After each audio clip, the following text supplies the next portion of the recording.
আসসালামু আলাইকুম। গত ভিডিওতে আপনারা দেখলেন কিভাবে কম্পিউটারে ভিএস কোড ইনস্টল করতে হয়। আজকের ভিডিওতে দেখবেন কিভাবে ভিএস কোডে প্লাগইন ইনস্টল করতে হয়।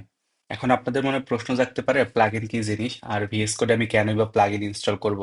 আপনারা যদি অ্যান্ড্রয়েড স্টুডিওর ভিডিওটার কথা মনে করেন, সেখানে দেখতে পাবেন অ্যান্ড্রয়েড স্টুডিও ইনস্টল করার পরে আমরা ওইখানে কিছু প্লাগইন ইনস্টল করেছিলাম। আমাদের কাজের জন্য যেই দুইটা প্লাগইন আমাদের বেসিক প্রয়োজন সেই দুইটা হলো, একটা হলো ডার্ট আর একটা হলো ফ্লাটার। এবং এর পরবর্তীতে কাজ করতে গিয়ে আমাদের বিভিন্ন সময় আর বিভিন্ন ধরনের প্লাগইন ইনস্টল করতে হবে। আমাদের শুরু করার জন্য যেহেতু দুইটা প্লাগইন দরকার, তো আজকের এই ভিডিওতে আমি আপনাদেরকে সেই দুইটা প্লাগইন ইনস্টল করে দেখাবো। শুরুতেই আমাদের ইনস্টল করে নেওয়া ভিএস কোডটা ওপেন করে নিব। এরপরে এইখান থেকে আমরা চলে যাব কোডে, দেন সেটিং। সেটিং থেকে আমরা যাব এক্সটেনশন। প্লাগইন বা এক্সটেনশন দুইটা কিন্তু একই জিনিস। এখন আমরা এখানে শুরুতে লিখবো ডার্ট।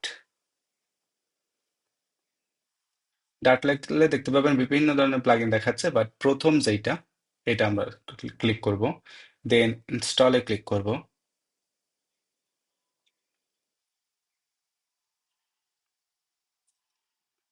এরপর ডার্টটা হয়ে যাওয়ার পরে আমরা আবার ফ্লাটার লিখবো।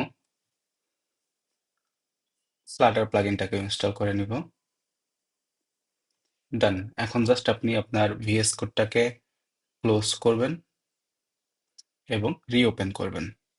আপনার ভিএস কোডটি কোড লেখার জন্য অ্যান্ড্রয়েড স্টুডিওর মতোই সম্পূর্ণ রেডি হয়ে আছে। এখন আপনি চাইলেই ভিএস কোড থেকে আপনার এক্সিস্টিং কোনো কোড ওপেন করতে পারবেন বা নতুন কোনো ফ্লাটার প্রজেক্ট ক্রিয়েট করতে পারবেন।